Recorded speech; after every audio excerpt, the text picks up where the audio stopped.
अतिवृष्टीमुळे तिथे CT scan मशीनमध्ये पाणी शिरल्यामुळे आपलं सिटी स्कॅन काही तांत्रिक बिघाडामुळे बंद होतं.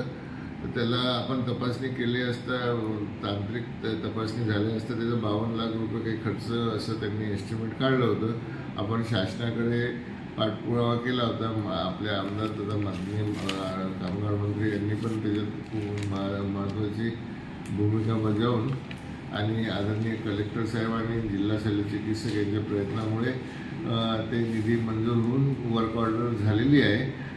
त्या कंपनीचे टेक्निशियन, सिटी स्कॅन मशीन ज्या कंपनीचं आहे त्याचे टेक्निशियन येऊन त्यांनी काम सुरू केलं आहे. स्पेअर पार्ट वगैरे सगळं लावलेलं आहे त्यांनी. फक्त ते आता टेक्निकल अडचणी जे ते सॉल्व आज संध्याकाळपर्यंत किंवा येत्या 1-2 दिवसात ते आपलं सिटी स्कॅन पूर्ववत चालू होईल. आधी आपण त्या सिटी स्कॅनमध्ये 10,000पर्यंत सिटी स्कॅन काढलेले आहे. आता तसेच पूर्वीप्रमाणे चालू राहील.